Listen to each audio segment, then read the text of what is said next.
Thank you for listening to Depictions Media Radio.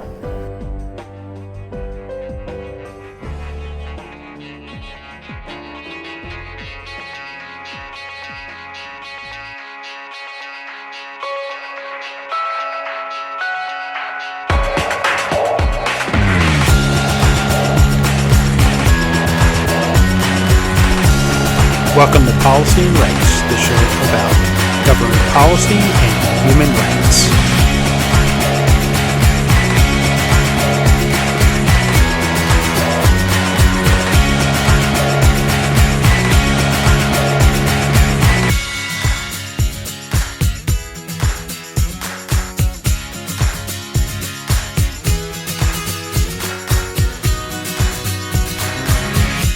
Welcome back to Policy and Rights here in Depictions Media Radio.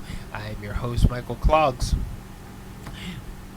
As you know, we've been reporting on wildfires and climate change and other things related to, hey, we're seeing higher temperatures around the world. We're seeing weather patterns change, and we're seeing jet streams changing, so that different types of weather may be sitting in different places longer than what we were used to. Just overall patterns are changing. And recently in North America, we're seeing this is probably the worst fire season that we've ever had in North America, where more states and provinces and territories are involved in it. There have been more fires than across the United States and Canada than it's making history. There's Maui, which was on fire, and the people are cleaning up, scooping away the ash, and looking for those who were lost, because either they were lost in the fire or they were lost in the ocean because of things that happened. And right now, while I'm talking about this right now, there are parts of British Columbia where we actually broadcast from, and also parts in the Northwest Territories near Yellowknife where fires are raging. And people are getting limited information. Now, a couple days ago, there was a minister retreat with Justin Trudeau and his ministers, and there were questions asked about. One of the problems was the people were looking for evacuation orders, and they were looking for information, of course, via Facebook, because that's one of the platforms that they use habitually on, and it's a regularly used thing to find information. Well, as we know that because of Bill C-18, that Facebook and Google are limiting access to Canadian news sources and media sources. So people were limited in where they could find information about evacuation orders, where to go, things like that. Information was being lost. And you're going to hear in the next couple recordings about what the government's answer to that was. Excuse me. And how they are trying to evade what reality could actually be. So, Facebook limited the information that was allowed out as per the upcoming Bill C-18, and people weren't able to find what they were looking for. The government says that, well, the bill isn't actually in place yet. It's not actually law yet, so we don't know why Facebook did what they did. Well, here's my question to that. Does it matter that it happened now or after the bill was put in place? The result would be the same. How are we going to fix it so that people can get the information that they're supposed to have, regardless of limitations placed by Facebook or Google? And the Trudeau government did not answer that question at all. So therein lies a problem, and how is the government actually going to fix it, and are they really looking for an answer to it? So there it is, and that's what we need to ask of our government. So why don't we listen to the following podcast, where we've recorded some of the statements and issues around what has been going on with the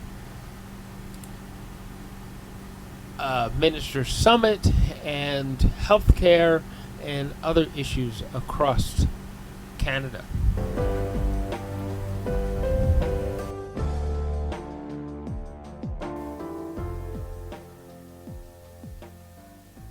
Et chef de la direction de l'Institut de recherche en politique publique.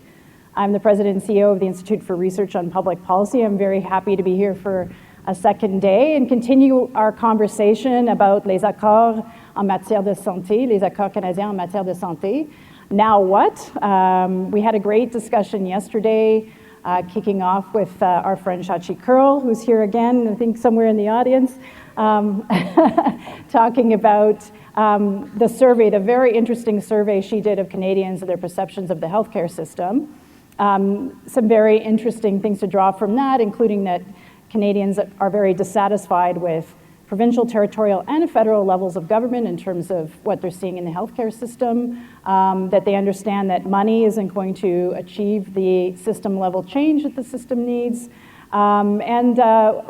Shachi talked about Canadians starting to be more curious, which was very interesting as well. And I know you had a discussion this morning about private versus public health care. So we have, and we also had a very interesting conversation, you'll recall, with CMA presidents past and present, and their perceptions of what were the priority areas that would really get the system to that sort of architectural change that's required. And we have Dr. Ross here again, the incoming, newly inaugurated president of the CMA with us, and another special guest is the newly appointed Minister of Health, the Honorable Mark Holland. So I'm going to get right into it. Thank you. Minister, the portfolio isn't completely foreign to you. You were an executive at the Canadian Heart and Stroke Association. You also were you were also in the House when the government was steering the budget with all the new funding for healthcare. Can you tell us what your priorities are for the portfolio in the first 60 days? Well, in the next 60 days, first of all, thanks for the opportunity to be here. And just let me say, I'm a veteran in the role compared to Kathleen, because you're 2 days, I'm 2 weeks. So we're both very new. But no, it's a tremendous privilege to be here. Look, the next 60 days are going to be really critical. There's a bunch of things that are happening. We had the announcement last February, a historic announcement of $200 billion that's going to be put into the health system, but people want to see the bilateral agreements. They want to see the details and the action plans of how that money is actually going to have an impact in improving patient outcomes, and be able to see what are the metrics. And I want to thank the CMA, which has been really critical in pushing to say we have to have those metrics to show empirically how those improvements are occurring. So we're going to be rolling a lot of those out over the next 60 days. In Charlottetown, we have the Ministers of Health meeting that's going to be taking place. I've had an opportunity in the last 2 weeks to meet with all of my provincial and territorial colleagues, and so getting those agreements signed is huge. Getting them not just signed but understood, so people can really see how that money is going to live and change the health system. Secondly, the progress that we're making on dental care. We're going to have a lot of announcements around. We've had enormous success with the program, which is effectively a rebate type program right now, but we're getting ready to launch a national dental care program that will be available for about 9 million Canadians. So this is extremely significant. And then we have legislation on pharmacare. But overarching all of that, Jennifer, I think is building a sense of momentum, building a sense of optimism, that, as tough as those numbers that we saw from Angus Reid and Saatchi yesterday, and as much as we have to acknowledge that that's where people are and what they see, that there's great room and space for optimism. And in the next 60 days, I want to start to have people feel that. I'm going to come back to the question of momentum in a moment, but Dr. Ross, what are your priorities or your wish list for the minister in the next 60 days or so? I mean, I'm throwing that out as an arbitrary. Well, I'm going to copy you for a second, because the next 60 days are really important. Yes. And there's a lot happening. What we heard in our survey and what we've been hearing from patient representatives here and the people that are providing the services is that access to care is a priority. The survey really highlighted for us 4 out of 10 Canadians are chronically having trouble finding care, and half of Canadians are struggling to seek primary care. This has got to be a priority, the bedrock of our services. So understanding and prioritizing that has got to be out of the gate what we want to look for. And you're right, the CMA did put a lot of metrics in place, but underlying all of that is access. And accountability is the other piece. And I think we really want to have an easily understood, publicly available, benchmark-based way of assessing, are our dollars going where we need them to go? And are we seeing the impact at the ground level, at the provider and patient interface? Are we seeing them? Can we pull on that a little bit in terms of the benchmarking and the measurement? What can the federal, and I'm asking both of you, what can the federal government do to oversee the benchmarking? Because the provinces are all going to come with their different conceptions of whether they're making progress. And that's often been the challenge in the system, right? One province says they're doing this, one province says they're doing that, and you never have a kind of standard conception of what's happening. So whose job is it to evaluate and set a standard for, yes, we're making progress in all these different areas, whether it's team-based care, pan-Canadian licensure, wait times, Dr. Ross and So my opinion is that it's everyone's responsibility. I think that we've seen unprecedented collaboration between medical associations, other professional organizations that give care, and now we're seeing more collaboration between provinces, territories, and the federal government. Missing in the middle is the way that we track and report data. So we need a standardized process that we can track data. All of us are very open about it and be able to say, okay, here's how we're going to collect it, here's where we started, here's what we did, and here's where we saw some improvement, and really openly admit when we do something and we fall flat on our face. We have to be building a culture where that's okay. That's an innovation, we tried it, it didn't work, let's move on to the next thing. What did we learn from that? Yeah, I mean, I completely agree with Dr. Ross around defining what failure is. And we just had a quick opportunity to talk about that, because we need to engage in transformative change on a scale that we've never attempted before. Mm-hmm. And that's going to require a bunch of different things. Yes, absolutely, making sure that there's harmonized metrics so that empirically in data, people can see that improvement happening. But it also means that provinces, health systems, hospitals, doctors, nurses, innovation has to be allowed. And the only way innovation will happen is if we change how we define failure. And for me, trying something that's rooted in evidence and evaluation that doesn't work out is learning. It's not failure. And so we have to give space for one another for that kind of spirit to pervade what we do. And I really want to thank the CMA because they put, a real focus on lived experience and on the experience of patients. And it's important as we're talking about this monitoring and we're having a harmonization of those data metrics, that at the same time that the lived experience of a patient is improving.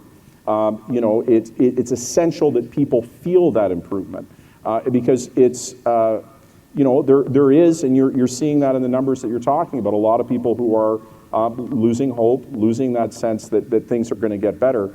So they have to feel it.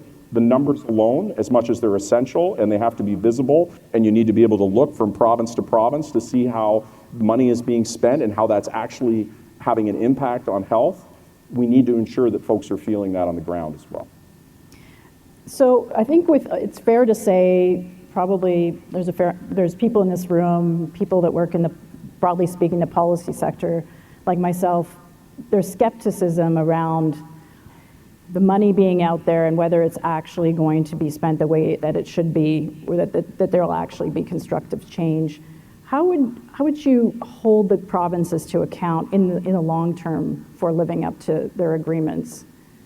Well, I'll start, and we had a great conversation, a bit of a roundtable to start my time here. Tim Green, who's the head of the Canadian Nurses Association, said something I think is really powerful, which is that Canadians are not going to let us get it wrong.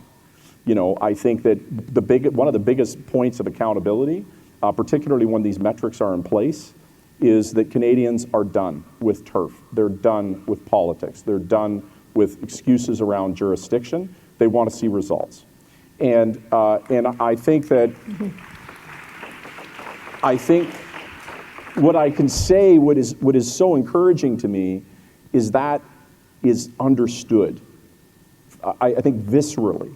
You know, I've had really good, some in person, some virtual, but I've had an opportunity to talk with all of my territorial and provincial counterparts, and they are on the same page. You know, we talk about taking a team approach to healthcare being the best way to tackle the challenges that are in front of us. You know, Canadians don't expect, they demand that governments take the exact same approach. And so we have to be singularly focused on that. And I think, you know, we have to start with the goodwill, the words that are being said. I mean, that's going to be demonstrated in evidence. And there will be some provinces that will be leaders. And I think that we celebrate that success. We advocate for those successes to be replicated elsewhere. We recognize these numbers, the evaluation, that feeling of momentum. I think that the Canadians, where they see it happening in certain jurisdictions, will demand it in others. There will be leaders, and there will be others that are falling behind. But I'm very convinced that that spirit and the demand that's coming from Canadians is going to ensure accountability along with the data. Dr. Ross, what do you think could be done by other actors to encourage the provinces and territories to be accountable to their promises, to fulfill some of the elements that are going to be contained in these agreements? So it's a great question, and as I said, my opinion is that it's everybody's responsibility. We're all of us citizens. We heard this morning in our discussions about the balance between private and public, that it really is a value. Our Canadian healthcare system is a core value to Canadians, and we all have a responsibility in doing this. How do you do that? If you are a patient, you can talk to your care provider. If you are just a citizen not currently engaged in the health system, where we will all be, then talk to your political leaders. We can certainly keep asking those hard questions, and we need to keep asking those hard questions and digging deep when we're not getting the answers that we need. And instead of covering and hiding where things aren't working, we should be showcasing that, going, okay, what can we do about this? Right? What are some of the priority areas, Dr. Ross, that you'd like to see the provinces and territories focus on? So last month, the CMA released a fairly comprehensive list of what we would think is attainable. And I was asked in an interview, oh, this is a great list, but do you think it's actually doable? Yes, I do. I have a tremendous amount of optimism. I think the time is now. 60 days is a bit of a tight timeline, but I think that the time is now, and we're on the precipice of reforming how we deliver care, and you can even say how we're defining care, including those things in the basket as we heard this morning: dental care, pharma care, physiotherapy, physical therapy, if it's needed in home care critically. We need to look at all of those things. But our targets were not rocket science, if you put it that way. Eliminating all the emergency room closures in the next 3 years, ensuring that people have access to a family health team or primary care team. 90% of Canadians in 5 years, 95% in 10 years. This isn't untenable. Looking at having our surgical backlog cleared to the point that we're meeting benchmarks that were established back in the 2000s. We're not asking for the moon and the stars here, simply looking at what is reasonable for Canadians to expect from their care. Thank you. So, Minister, you were talking about momentum, which is encouraging, I think, to the people in the room and others that are working in this general sector, because there's a feeling that maybe once the money is out the door and the big announcements are made, that the attention sort of drifts, because the ensuing work is not as glamorous. There's an election that's sometime in the offing in the next 18 months or so. How can we be certain that the attention is not going to drift to all the other myriad challenges that the government's going to face? I mean, thinking about just today and the catastrophic fires that are burning in BC and the Northwest Territories, is it possible that this will just become a lower priority item in the next 4, 5, 6 months? Yeah, I think so. Going back to the roundtable discussion we had, and Dr. Sharp, who was the past president, said this is too important to fail. And yes, there's going to be a lot of things that pull our attention in other places and have to. I had a conversation with somebody just at lunch who was talking about their family and friends not being able to leave the Northwest Territories right now.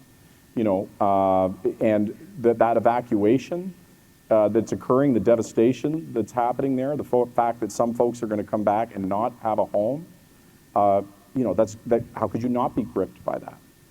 But everything comes back to health. When we talk about economic portfolios, as an example, health isn't really tossed in the mix. But how do you innovate?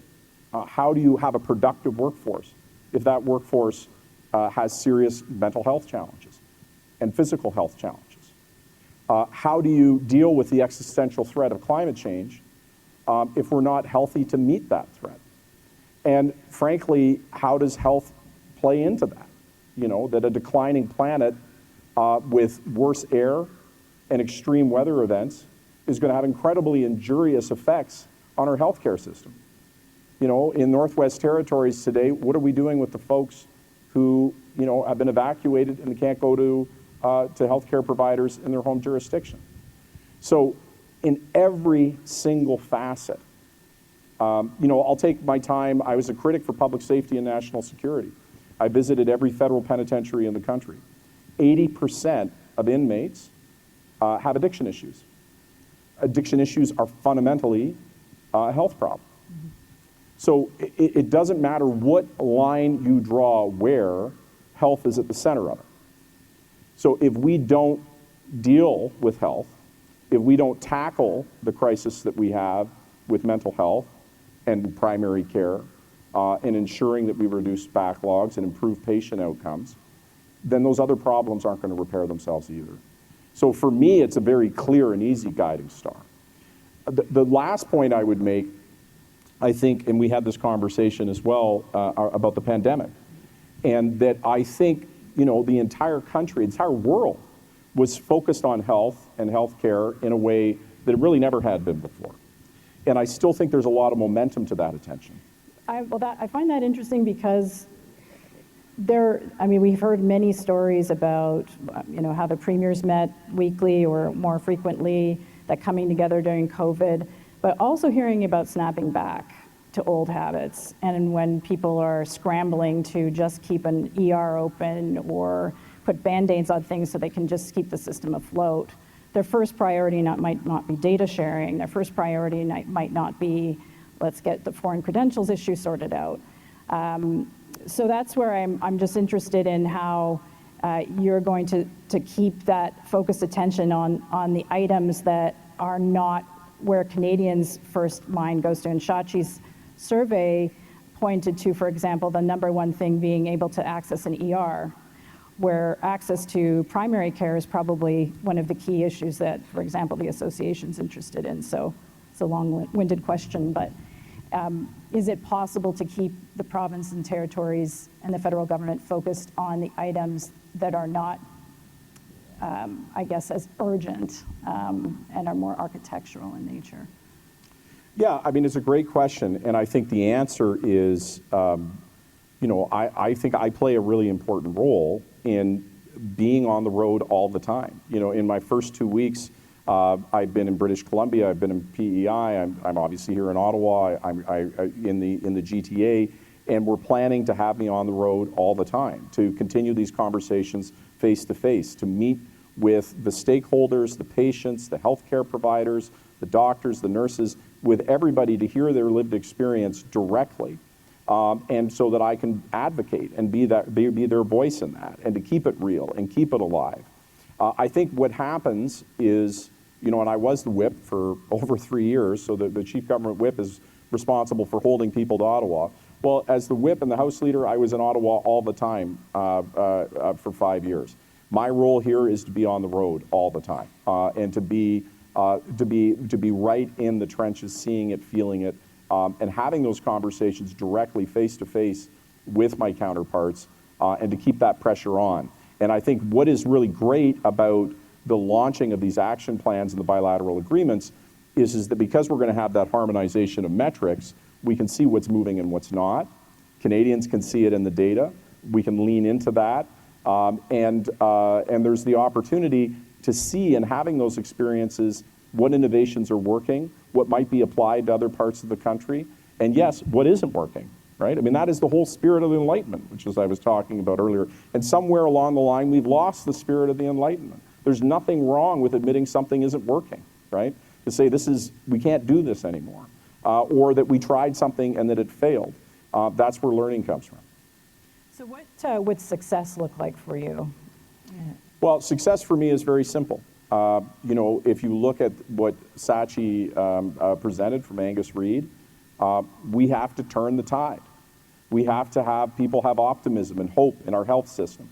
We have to have them feel and see in numbers, see in data, see in evaluation that improvement is happening. But we have to have them feel that as well. And one of the things we talked about that I think is really important to me, and in my closing remarks I'll touch upon it, is that direction. There was a nurse in PEI who is in a rural setting, really on her own, holding up the world and doing work that is, it's just hard to listen to because how much she's holding up. But she's not asking for the system to be reformed and changed overnight. I don't think Canadians are either. What they're asking for is, what, in her words, a light at the end of the tunnel. Show me where we're going. Show me it's getting better. I think that the enemy here is a feeling that things are getting worse. Mm-hmm. Which your political opponents are playing up on, right? Which I'm sure will be an issue that arises in the next 18 months. Dr. Ross, do you have an idea of what you think success will look for the government in the next while? I'm just going to touch on the light at the end of the tunnel, and I can't remember who said it to me yesterday, but it was absolutely brilliant. But the saying was, due to budget cuts, the light at the end of the tunnel has been extinguished for the time being. And that's a little bit how it's felt for the last more than 2 decades that I've been working in health. So what would success look like? Success for me would look at my ability to deliver care at a grassroots level, where I can say to a patient, you need this medication, you need this investigation, you need this treatment, you need this referral, and it's all going to happen within the foreseeable future. Success to me is not going to have that young breast cancer patient that wound up dying because we couldn't get her investigations done, we couldn't get her treatment done. It's going to look at not losing one of my best friends a year ago because she couldn't afford the chemotherapy that wasn't covered. It's going to look at keeping the elderly patients where they want to be at home with their supports wrapped around them and not in the long-term care. So these are all personal stories that say, okay, we've gotten there. Now, I completely agree with you, and we've talked about this. One of my new favorite quotes is by Thomas Homer Dixon, that people who are in despair are not going to get up and solve your problems. And I think we have to come at it with that sense of optimism, and that something is going to change. But at the same time, when you have a high percentage of Canadians that are so pessimistic that anything's going to change in 2 years, and slightly lower, but maybe it's going to change in 5 years, we need to keep speaking from the heart about the stories, about how that actually influences things. And the timeline, if you look, and it's absolutely critical that we look at this beyond the next political cycle. The metrics that we put in place, that we proposed, trying to inform the action plans as they come out, it's not, okay, by next election cycle we want to have this. It's in 5 years we want you to set this. In 10 years we want to set this. And we need to try and uncouple those long-term reformative innovations from the political cycle. Yeah.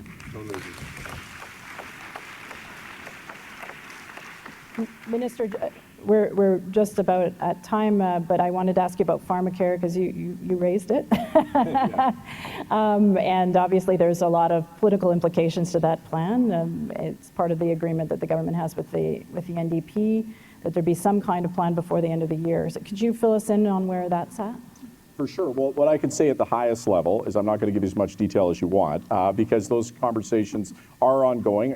But I will say we are committed to introducing legislation in the fall very soon, and that I had a great conversation with both Don Davies and Peter Julian. I'm looking forward to having a conversation in the very near term with my counterparts in the Bloc and in the Conservatives. But I can say, I just came from PEI, where we had an announcement on the remarkable success of the collaboration on pharmacare that we have in PEI, where 60 drugs were added to the formulary. We're able to bring the copay for 60% of the drugs folks are using down to $5. It's resulted for Islanders just since June in $675,000 in savings. And I think that's a really good example of how collaboration between the federal government and the province is going to lead to really great results. Now, we've also taken action with new regulations on patented drugs that are going to make a big difference. We have $1.5 billion that has been put into the rare disease strategy that's there for drugs. So we're doing a lot of things in the pharmacare realm, and I know that everybody's looking forward to that legislation that will set some of the framework. But as I can tell you from my time as the leader of the government of the House of Commons, those are dynamic conversations that are moving, and so I wouldn't want to be prejudicial to them. And on dental care, just as the last question, can you fill us in a little bit on where that's at? I know that there's been a lot more movement on that than pharmacare in recent months, but. Yeah, sure. I mean, I really want to thank the folks at Dr. Stephen Lucas is here, who's the deputy with Health Canada. His team at Health Canada has really made miracles happen in many ways for us to be as far along as we are. The plan that we have right now, which rebates Canadians for children under 12, has helped over 340,000 children in the first iteration. In the second wave, just in the last couple of months, we've seen over 100,000 helped, and we're gearing up for the national plan. As I mentioned earlier, that's going to be impacting around 9 million Canadians. And this is not only a commitment that we made in the Supply and Confidence Agreement, but when I hear things, when I'm talking to folks, and you hear that the number 2 cause for children being in a hospital for a surgery is oral health, and almost all of that is preventable. There are huge consequences for prevention and taking action on dental. And it's one of the things, and I see we don't have a lot of time left, but I'll say it's one of the things that we need to think about generally. That a lot of times when we think of the advancements that we've made in the Canada Child Benefit and how that's vastly reduced poverty, over 2 million less people in poverty, hundreds of thousands of less children in poverty. That the socioeconomic benefits of that to the health system are enormous.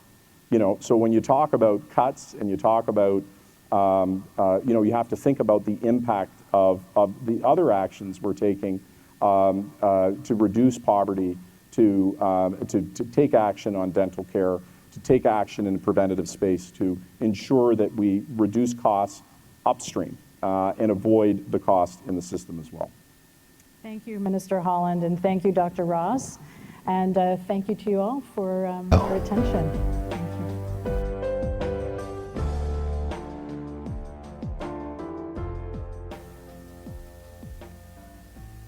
I'm Minister Bill Blair, Minister of Defense. We've just concluded an incident response group meeting that's convened by the Prime Minister. We heard from Minister St-Onge, who has remained in British Columbia to assist and support the ongoing response efforts in central BC with respect to the wildfires, as well as the Northwest Territories. We also heard from the Chief of Defence Staff and the Deputy Minister of Public Safety with respect to all of the activities that are taking place in the province. We got an update on the current fire situation as it exists in Northwest Territories, and although the situation there remains quite concerning, I would characterize it perhaps as beginning to stabilize. There are currently close to 450 Canadian Armed Forces members still deployed into the region, assisting with logistics, fire mop-up, firefighting, and some airlift capabilities to make sure that we're available there. And in addition, there's been additional deployments and services being supported to British Columbia. And for example, as the Prime Minister has already mentioned, we have approved the use of the Vernon Military Cadet Camp for the staging of firefighters and the receiving evacuees, and so far no one has attended that facility, but we did reach out very proactively at the time, at the earliest part of the weekend, to British Columbia, saying we would make that facility available. Additionally, the Chief of Defence Staff shared with us that he has already deployed about 38 Canadian Armed Forces members into British Columbia. They're doing reconnaissance, but they've also, we are provisioning for airlift services at the present time. British Columbia has not requested those services, but we want to make sure that they are available, that British Columbia knows that they'll be available to them. Additionally, we've deployed Canadian Armed Forces members into all of the emergency management offices, both provincial and regional, to ensure that they're aware of Canadian Armed Forces capabilities and to ensure that when and if those resources are required, that we make them available. The Prime Minister has been very clear to all of us that we will lean in and do everything that is necessary to support people. First of all, our first responsibility always is to keep people safe, and that work is our greatest priority. We know that there are some long-term things that we are going to have to do in order to help those communities that have impacted recovering, but we're also starting to think very clearly now about, for example, all the people who've been evacuated. There's over 29,000 people under evacuation orders in British Columbia. 19,000 people were evacuated from Yellowknife in the Northwest Territories, Hay River and other communities, and we are thinking about how we can assist and support those people as they return to their communities to make sure that the power goes back on, cell service works, and they can resume normal life as soon as the threat of the wildfires passes. The Premier of the Northwest Territories has said that her government, her territory, will need a lot of federal funding to help with some of that aftermath costs. Has the federal government committed any funding to that part of the process at this point? Well, first of all, there are a number of provisions within the disaster financial assistance arrangement whereby the territories and the provinces can make application for federal funding to assist in the costs associated to some of the damage that's taken place, but also the firefighting efforts and the evacuations that took place. We will continue to work very closely with the territory to reimburse for all eligible expenses, but we also know that there are some extraordinary challenges in the Northwest Territories, and we're working very closely with their government and also with Indigenous governments in the region to make sure that the supports are there to help people recover. There's a great deal of trauma that's been experienced by that community, having to leave your home, having to flee with your most precious personal possessions, but uncertain as to whether your community would be there when you return. That's a very, very difficult thing for people to experience, and we want to make sure that we're there for those people as they're able to return to their communities, so that we can get back to what hopefully will be as normal a life as we can help them achieve. But no specific funding commitment? At the present time, those are discussions that are ongoing. A lot of the costs will be submitted to us for reimbursement based on eligible expenses in the disaster financial assistance arrangement, but there are ongoing discussions in a number of different ministries. We've all been tasked to work very closely with our provincial territorial partners, with regional governments and with First Nations to ensure that the support's there. Given the amount of cash resources that have been put towards fighting wildfires this year, is there any more talk about having a FEMA of the North? Well, first of all, I think it's important to understand sort of the context in which wildfire fighting takes place in Canada. The responsibility for that primarily, and they do it exceptionally well, is with the provinces and territories, with regional and local governments as well. And there are literally tens of thousands of volunteer firefighters and municipal firefighters who answer the call and do that work, and they work essentially for local municipalities and for the province. Our responsibility as the federal government has always been to work very closely in support of the provinces and territories. When they ask for additional assistance, we mobilize that assistance in whatever form it may take. It has taken, for example, the Canadian Armed Forces, but also the Canadian Red Cross and other civil service agencies that we provide support to. But we're learning from this experience as well. One of the things that we've heard very clearly from the provinces and territories is they need more firefighters trained. And so we have, through NRCan, provisioned a significant amount of money for both the training of 1,000 additional firefighters and also some of the equipment needs that they need. We'll continue to work closely with our provincial and territorial partners. One of the things that I think has been demonstrated over what has been an unprecedented and extraordinary fire season is the extraordinary level of collaboration and cooperation. The coordination that has taken place right across the country, from the fires that took place in Nova Scotia and in Quebec and Ontario, Saskatchewan, Alberta, and now British Columbia and the Northwest Territories, we've been able to move resources from provincial to regional and territorial jurisdictions. They've been supplemented with the Canadian Armed Forces. We've even brought in international firefighters and international equipment in order to fight those fires. I think it's been exceptionally well done during an incredibly trying time, but we'll learn lessons from that, and we'll apply those lessons in ways in which we can make appropriate investments that are going to make it safer for everybody in the future. Minister, JP Tasker, CBC News. The Prime Minister made it quite clear this morning where he stands on Meta and posting news on Facebook and Instagram right now during a time of crisis. Where do you stand on this? Do you think it's appropriate for these social media giants to withhold news in a time of crisis? From my perspective, information is absolutely critical to keeping people safe. Getting timely alerts out and also providing with information to people about what's happening in their local municipality and giving them instructions on how to respond, where to go, how to continue to be safe. And the provision of that information, I think, is absolutely essential to the safety of all of our communities. And so it is deeply concerning that people are telling us that their normal source of information is not being made available to them this time. As a matter of fact, from CBC, I know that there's a low bandwidth CBC channel that's available in the Northwest Territories that is providing information, and we try to direct people to that as an alternative. But quite frankly, I think there is a responsibility for all of us, including those big web giants, to make sure that people have the information they need to be safe and to support their communities as well. Thank you all very much. Thanks. Êtes-vous d'accord que, selon le Premier ministre, que l'État est en train de mettre la vie des Canadiens en danger dans cette région-là du pays, en bloquant comme ça le contenu du peuple? Bien, tout à fait. On voit que Facebook prend la décision de mettre ses intérêts commerciaux au-delà de la sécurité des gens dans des temps d'urgence, comme c'est le cas présentement au territoire du Nord-Ouest. Ce que les gens ont besoin, c'est d'avoir de l'information de qualité, de l'information vérifiée pour avoir les bonnes indications puis être en sécurité. Et malheureusement, ils n'ont pas accès à ça présentement sur Facebook, alors que, je le rappelle, la loi n'est pas encore en vigueur. Elle a été votée, mais elle n'est pas encore appliquée. Et donc, il n'y a aucune bonne raison qui justifie ces actions-là par Facebook. Il y a des aménagements qui peuvent être faits dans le règlement pour convenir à Facebook, par exemple dans des situations d'urgence, qu'il n'y ait pas de redevance, je ne sais pas. Bien, il va y avoir une période de consultation sur la réglementation qui va commencer bientôt, puis Facebook, comme toutes les autres plateformes, comme les médias d'information, comme la population générale, sont invités à commenter sur la réglementation avant l'entrée en vigueur de la loi. Donc, il y a encore une période pour eux de venir à la table, de dire ce qu'ils pensent et pour moi de les écouter. I mean, on Facebook, can you just clarify, why is it that Facebook is in the wrong if clearly media companies that are going to the Competition Bureau over the fact that they can't access Facebook are suggesting that they do actually want access to Facebook as it is? So why shouldn't the government just back their own policy if they do want this news on Facebook? Well, there's been, first of all, let me remind everyone that the law is not in effect right now. It has been voted, but it's not being applied right now. So there's going to be a consultation process around regulation. Facebook and Google and all the other media and the public are invited to comment on this regulation when it's going to come out. It's going to come out soon.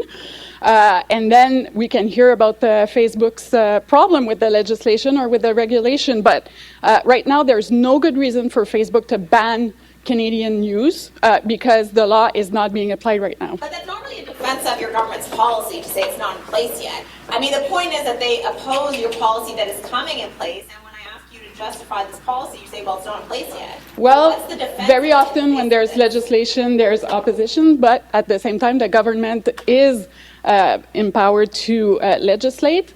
There has been a legislative process. Facebook was invited to give their opinion on the legislation, but I don't think that companies are above the government. So when we do vote a legislation, at some point, companies do have to comply, and it's not in effect right now. It's going to be later. There's still a regulation process, so they're still invited to give us their comments. But they can remove services. They don't have to just keep giving services. They can decide not to, as they've done. It's good. A familiar crew here. Look, I have no grand speech to kick things off with. I'm happy. I told a few of you I'd pop back over to answer some questions, so happy to pick up on whatever topics you guys would like to address. On housing, should we expect a new national strategy from your government in the next months? Do you think it is needed?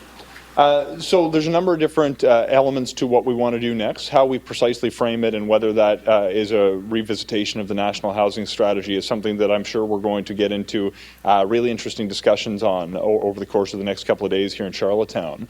But the things that I'm hearing are not so much about how we need to brand something, what we need to call the pocket of initiative. It's that we actually need to address the problems and anxieties that real people are living with. And I actually think we can, because as big as the problems may seem when you look across the system, the solutions that I'm hearing about from people who are living with housing need or people who are actually addressing housing needs already, they lay within communities in Canada.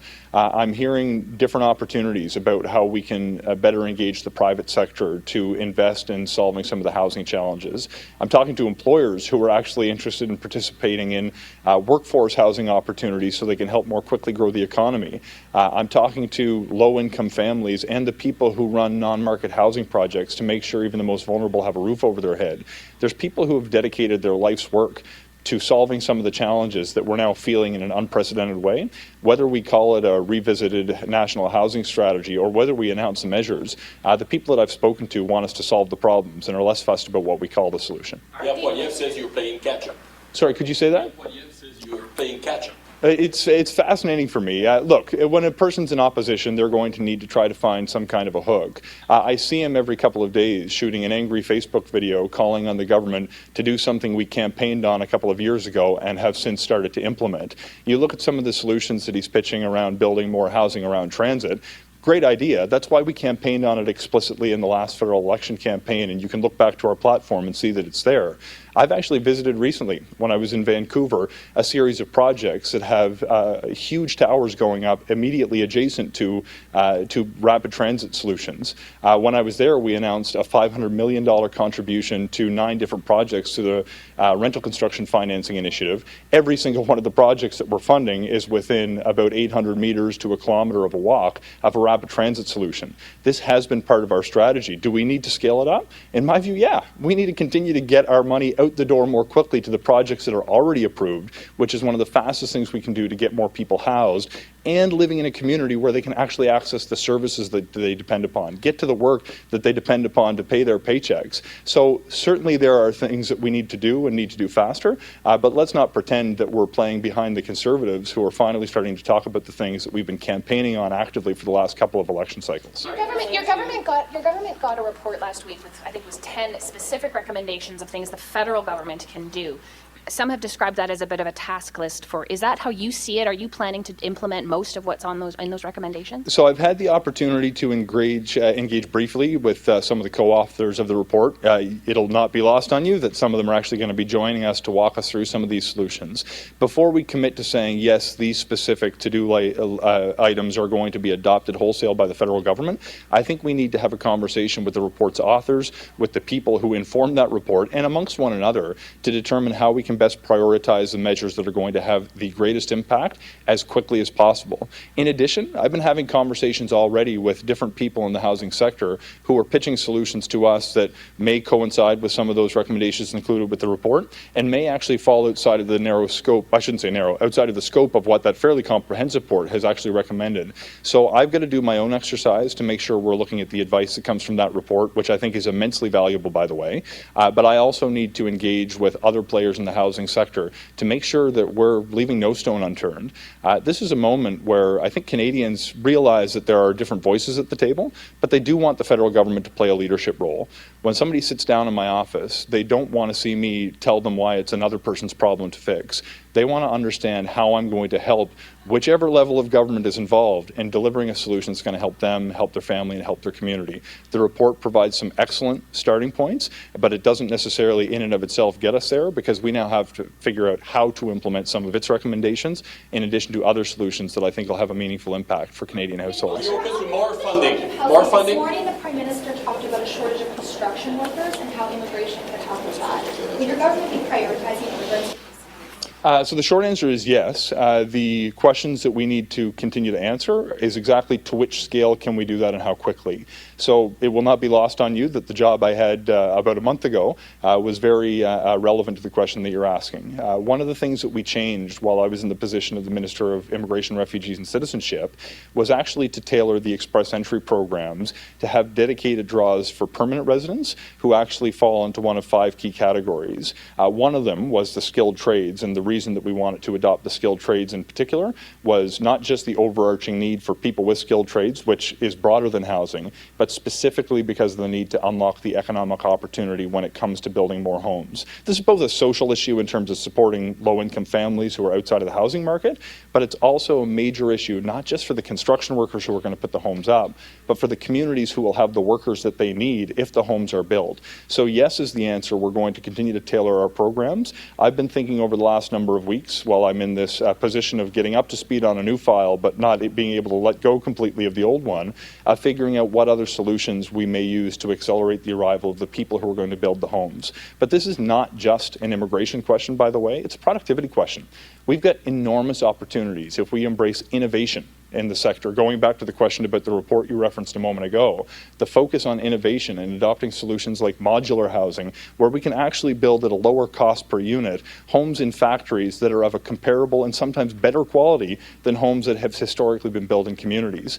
I'm very lucky. I live about 5 minutes in my home constituency in Central Nova of a new industrial facility. My dad used to work there making rail cars a number of years ago before he became a teacher, and they're converting this 106-acre property into a modular housing factory and campus where they can do R&D, where they can do production. It's connected to rail, and they can get units out the back door on the tracks to any community in North America very, very quickly.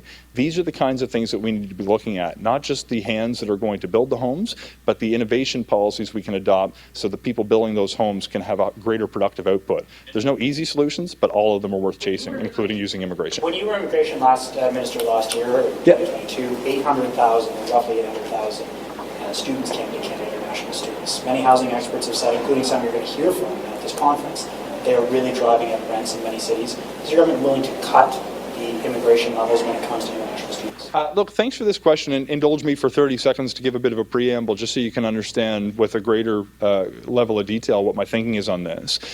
So first, on immigration more broadly, we have to be really, really careful that we don't have a conversation that somehow blames newcomers for the housing challenges that have been several decades in the works in Canada. And I take people back not only to the early 90s, but starting slightly before, across Liberal and Conservative governments, where the federal government of the day repeatedly said, housing is not really what we want to be putting our attention on, and they retreated heavily from making the basic investments in social housing that is now revealing itself through the market today. And although we're starting to see a much broader range of challenges in market housing, not just in non-market housing, we are starting to see that some of them were the predictable outcome of a lack of investment for several decades. So generally speaking, let's look at what the actual cause of the challenges are that we're dealing with, and recognize that immigration can actually be used as a tool to bring the workers that we need to build more homes, as I described in the answer to the last question.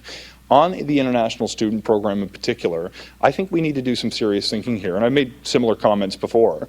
The reality is we've got temporary immigration programs that were never designed to see such explosive growth in such a short period of time. For the benefit of the audience, our temporary programs, whether it's for temporary workers, international students, or tourists, are driven by demand. There's not a set number every year the same way that we have for permanent residents. And although there's a large number of permanent residents that are now coming to Canada, half of those people in any given year may already be here. They're not putting additional pressure on the housing sector. The international student program has seen such growth and in such concentrated areas that it is really starting to put an unprecedented level of demand, in some instances on the job market, but given the economic conditions we've been living with for the past couple of years, you see it in a more pronounced way on the housing market. I think that we need to work very closely with institutions to make sure that they and different levels of government are playing a role to make sure if they're going to continue to bring in record numbers of students, that they are being part of the solution as well by making sure that they have a place to live. The other piece that I would mention to you is there's different ways that we can try to address this challenge.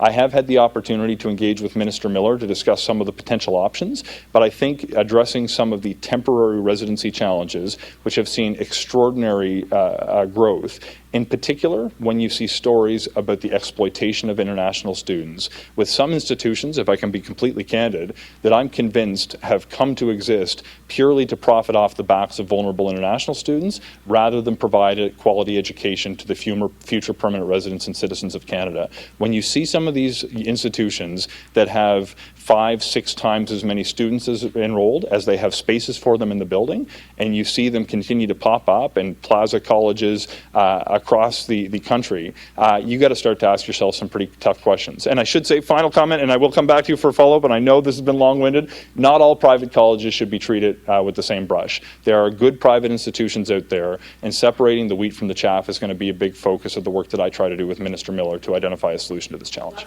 So are you willing to put a cap then on the number of international students that Canada allows? I think that's one of the options that we ought to consider, but I think we should start by trying to partner with institutions to understand what role they may play to reduce the pressure on the communities that they're operating within. But that's a conversation that is premature to arrive at a decision on, and we'll have more to say after I have the chance to engage with Minister Miller. Plus le monde pour mes oreilles, s'il vous plaît. Est-ce que vous êtes prêt à mettre plus d'argent sur la table pour le logement, d'investir davantage que ce qui a déjà été fait? OK, immédiatement, il est très important pour comprendre. Il y a proche de 45 milliards de dollars maintenant dans le programme aujourd'hui. Pour moi, de faire des investissements partout notre pays pour construire beaucoup de logements. Selon moi, c'est essentiel pour assurer des Canadiens il y a confiance dans le programme. À commencer avec le programme qui existait aujourd'hui. Mais si les Canadiens a besoin beaucoup des investissements pour fournir une solution pour des défis plus grands dans le secteur du logement, c'est possible pour considérer les prochains investissements. Mais immédiatement, je pense que j'ai une obligation pour commencer avec le programme qui existe aujourd'hui. Avez-vous une solution concrète à proposer sur la crise du logement? OK, il n'y a pas une solution magique. J'ai besoin d'utiliser chaque outil dans le système pour encourager des municipalités pour changer les règles, pour encourager les provinces et des employeurs de faire des investissements pour soutenir des travailleurs, des personnes qui habitent nos communautés partout au Canada. Et c'est essentiel aussi pour moi de reconsidérer des programmes dans la juridiction fédérale pour comprendre des opportunités pour améliorer la productivité de notre économie. These are not easy solutions, but I think it's incumbent upon me to demonstrate that the federal government has a leadership role to play, and come hell or high water, we're going to play it. Mr. I do have to go into it. Can I catch just clarify on international students. Can you just clarify if there's a timeline? Are you going to be lowering the numbers this fall? Look, I think Minister Miller will have something to say about that as the Minister of Immigration, but we'll follow up with you in person if we can. Thank you. But it's not even the weekend. It's Monday. Bonjour tout le monde. Comment ça va? Oui, je suis contente de vous voir. I hope you had a good summer. So let me speak first. I'm used to that. Okay? And then I'll answer questions. Okay, guys. Good to see you. So first and foremost, it's great to be here in PEI, wonderful place with wonderful people. I'll have the chance to talk also with my colleagues and work on different issues, particularly making sure that life is more affordable and fighting the impacts of inflation. You heard the Prime Minister. This is definitely our priority. We know also that when it comes to inflation, it is linked to what has happened in the world. There's been major geopolitical changes over the past months, and therefore, my job is to increase Canada's influence in the world, being there to find common solutions with our partners, may it be through strengthening our existing alliances or by forging new partnerships. And at the end of the day, we want to make sure that we are in solution mode at the international level. It's part of our foreign policy objectives. And finally, last point, I would like to also say that my thoughts are with the people that are affected by the wildfires in BC and the Northwest Territories. And I know the Prime Minister and the team are working with the people on the ground to make sure that we can support the people that are affected. Tu veux pas avoir mon speech en français? Ben oui, c'était tellement bon. OK, parfait. Donc, premièrement, il va de soi que je suis contente d'être ici à l'île du Prince-Édouard. C'est un endroit extraordinaire avec des gens extraordinaires également. J'ai bien hâte de pouvoir travailler avec mes collègues aussi sur des solutions qui sont liées à ce qu'on voit au pays et ce qu'on a entendu aussi partout à travers le pays. Les Canadiens sont préoccupés par les impacts du coût de la vie et certainement par les impacts de l'inflation. Alors, notre priorité va être, au cours de la retraite du cabinet, de contrer l'inflation et de trouver des solutions. On sait aussi d'un point de vue international, l'inflation est liée à ce qui s'est passé dans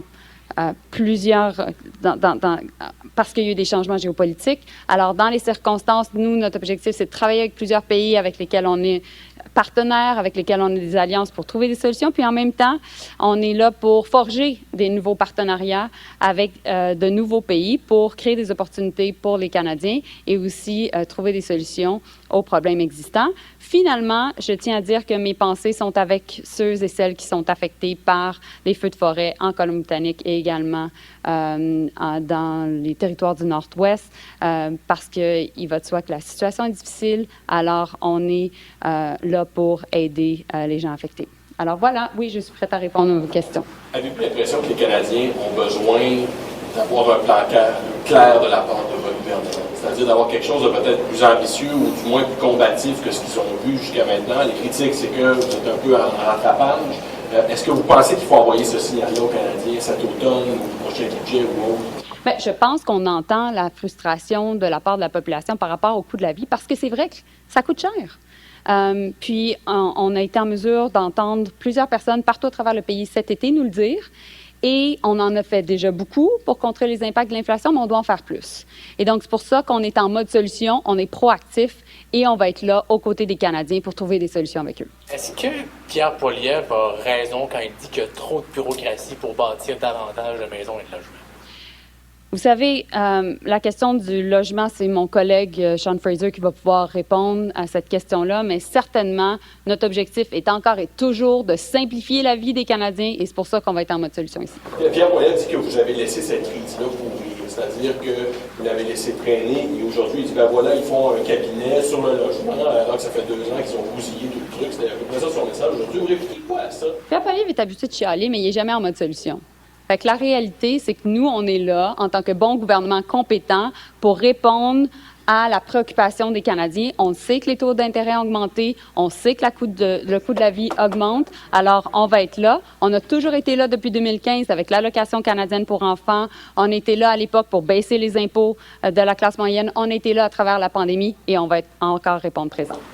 Êtes-vous en train de préciser sur le bouton redémarrage de votre gouvernement durant cette retraite? Vous savez, ce qu'on apprend maintenant partout à travers le monde, c'est que lorsqu'on gouverne, les choses vont vite et on doit s'adapter.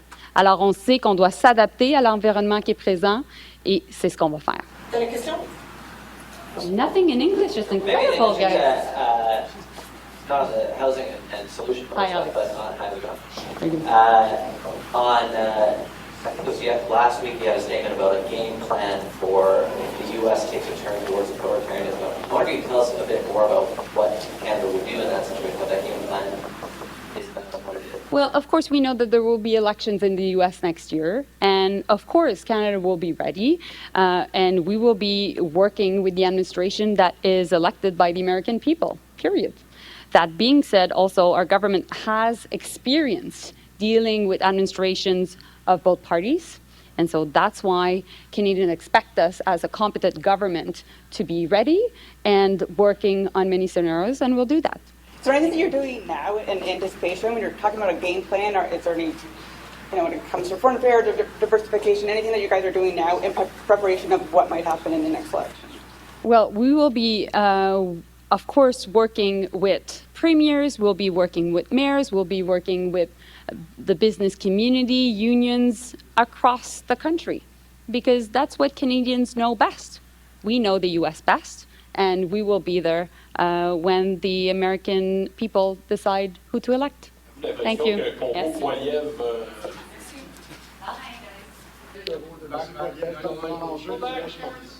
Donc, si je réfléchis au rôle du monsieur Poilievre sur le logement, aucun. Il a fait son pain et son beurre dans les derniers mois. Vous avez vu? Est-ce que vous n'avez pas dit assez combatif, comme disait mon collègue? Non, ça, monsieur Poilievre essaie de prendre le crédit sur des choses qu'il n'a absolument pas fait, de la même façon qu'il essaie de changer son image, hein? Mais le contenant, il est le même, là. C'est-à-dire qu'il change le contenant, mais le contenu, il est le même. Alors, il peut bien essayer de changer son image, mais c'est la même affaire. C'est quoi la solution? Moi, je dirais, il y a plusieurs solutions. C'est ce qu'on va parler en fin de semaine. Moi, je pense qu'on peut collaborer mieux entre les divers paliers de gouvernement, avec les provinces, avec les territoires. Sur la question des sous, on a mis beaucoup d'argent sur la table. Rappelez-vous qu'il y a 2 ans, on a fait un budget sur le logement. Alors, c'est une priorité absolue depuis des années. Ça continue de l'être. Maintenant, est-ce qu'on peut mieux travailler? Moi, je pense que oui. Experts say that you guys need to put up more money, though, that the context has changed with higher interest rates and inflation, that the money's not going as far. When you Well, these are things we're going to be discussing, because this is a priority, I would say, from the cabinet meeting. But I say, but there are things we can do already with the money that we have, because housing has been a priority for years. Remember, 2 years ago, we had a budget on housing. But it's still a crisis. It was a huge priority at the time, and it remains today now. Can we put more money? Maybe that's what we're discussing. But can we work better with provinces? Probably yes. What about helping Toronto fill its budget hole for transit?